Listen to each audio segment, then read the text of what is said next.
आभार। और एक तालियां मैं आपके लिए मांग रहा हूँ, आपकी तालियां होनी चाहिए आपके लिए। बहुत सरस संचालन कर रहे। और आज शुभकामनाओं और बधाइयों का दिन है। किसी की कोई रचना आना, और रचना का तो अर्थ ही है, रचना सीधा सीधा ईश्वर से जोड़ती है, जिस क्रिएशन की हम बात करते हैं।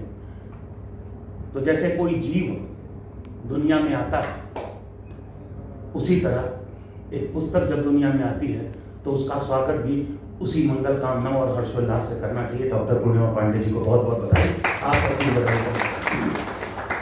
और वस्तुतः जिस रचना धर्मिता की बात हो रही है, सबसे पहले मैं मंचस्थ सभी आदरणीय जनों को प्रणाम करता हूँ, और सम्मुख आप लोग हैं, आप लोगों को भी प्रणाम करता हूँ। हमारे सब बड़े ही आदमी लोग यहाँ पर हैं। एक तरफ से धीरे धीरे उस संदर्भ को आऊँगा। दरअसल रचना धर्मिता की भी प्रक्रिया उसी मनुष्यता को बचाए रखने की है। साहित्य के संदर्भ में हमेशा ये कहा ही जाता है, साहित्य या कला जो भी है वो आपको इंसान बनाए रखने की बात करती है। जहाँ पर आपने बात खत्म की, गालिब ने भी कभी कहा, बस के दुश्वार है हर काम का आसा होना, आदमी को भी मैसर नहीं इंसान होना। हमारे बशीर बद्र साहब ने कहा, घरों पे नाम थे नामों के संग होते थे, बहुत तलाश किया कोई आदमी न मिला। एक और पंक्तियां, जंगल में सांप शहर में बसते हैं आदमी, सांपों से बच के आए तो डसते हैं आदमी। लेकिन इसी आदमी में खूबसूरती भी है। और जिस इंसानियत की बात आपने की, मुझे अपने शुरुआती दो दोहे याद आ गए। और एक जगह मैंने विज्ञान का भी प्रयोग किया है। हालांकि विज्ञान हमारे लिए बड़की भौजी की तरह रही, उधर कभी यहाँ उठा के देखना नहीं किया। विज्ञान से मेरी बनी नहीं असल में, बड़ी तो साइंस से। लेकिन जो जीवन है, जो जीवन जिस मानवता की बात करते हैं, जिस नैतिकता की बात करते हैं, तो मुझे एक दो दोहे आज से 15-16 साल पहले मैंने लिखे थे कि जिस गति से नीयत गिरी उस गति से ईमान, जिस गति से नीयत गिरी उस गति से ईमान, दोनों की गति देखकर न्यूटन भी हैरान। और एक संदर्भ, और अभी हम लोग को थोड़ा ठंडा लग रहा है, इसमें लग रहा है बहुत कम टेम्परेचर कर दिया गया है। तो एक दोहा और मेरा इसी संदर्भ में आया था कि गिरने के इस दौर का आंखों देखा हाल, गिरने के इस दौर का आंखों देखा हाल, पारा जाड़े में गिरा नियत पूरे साल। और संयोग से मैं कानून भी पढ़ा रहा हूँ इसी विश्वविद्यालय में, तो अक्सर मैं कहता हूँ कि मोरालिटी का इसका जितना कम होगा उतनी ज्यादा कानून की ज्यादा आवश्यकता होगी।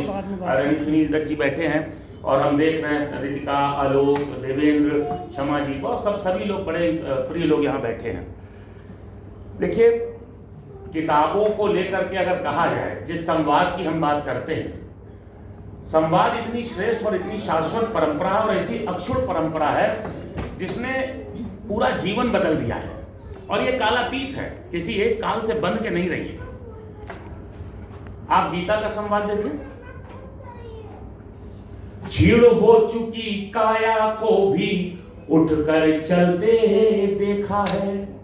एक संदर्भ आपको याद दिला रहा हूं अपनी 4 पंक्तियों से।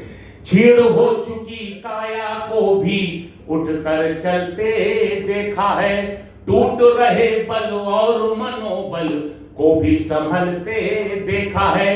एक उदाहरण ही काफी है युद्ध भूमि में गीता का, संवादों की ताकत से इतिहास बदलते देखा है। तो संवाद की ताकत है। यह पुस्तक कोई साधारण बात नहीं है। हमारी जो संचेतना है, जब हमें प्रेरित करती है, बहुत कुछ हमारे अनुभव से होता है, अनुभव जनित है, और बाकी हमारी संवेदना से होता है। ऐसा कतई नहीं है कि जब तक हम अमेरिका नहीं जाए हम अमेरिका पे लिख नहीं सकते। ऐसा कतई नहीं कि जब तक हमारे साथ बुरा या दुर्व्यवहार न हो तो उस दुर्व्यवहार पे नहीं लिख सकते। यही तो हमें संवेदना उपजनी है। हमको कोई ऐसे हमें चिकोटी काट रहा तो दर्द हो रहा, लेकिन संवेदना का स्तर वही है जब हम कला, साहित्य, संस्कृति की बात करते हैं कि उसके दर्द को जब हम महसूस करते हैं। ऐसा तो नहीं कि हमने से आज के दौर के हर व्यक्ति किसानी कर रहा है, लेकिन जब आपके भीतर उस किसानी की बात आएगी, वो किसान आपके सामने आएगा, जब आप उसको देखोगे, आप महसूस करोगे, तब कविता उपजती है। अभी मैं पूर्णिमा जी की किताब को देख रहा था, और जाहिर सी बात, आज शुभकामनाओं का दिन, मैंने पहले ही कहा, बधाइयों का दिन है। आज किसी तरह के उस तरह के विश्लेषण की बात नहीं है। बिल्कुल आपने अच्छा प्रयास किया। और उमेश जी कह रहे थे गद्य पद्य की बात सही है, हम लोगों ने खुद 5-6 साल लगातार कॉलम राइटिंग की, 9-10 किताबें मेरी भी जिसमें 2-3 गद्य की हुई है। ये बात सही है, उससे कसाव आता है और कहीं ना कहीं जो नई कविता आई थी इसीलिए आई थी। मशहूर शायर गालिब ने भी कहा था कि उस फॉर्मेट में, उस जो छंद का जो शास्त्र है, जो रदीफ है, जो काफिया है, जो बहर है, उसमें मुझे दिक्कत हो रही। कई बार हम एक्सप्रेशन करने के लिए अगर हम जैसे गीतों में आते हैं तो गीतों की एक अपनी शास्त्रीयता है, उसमें तुकांत आना चाहिए, उसमें भी एक मीटर होता है। तो निराला जी ने रास्ता खोला, जो सबसे बड़े गीतकार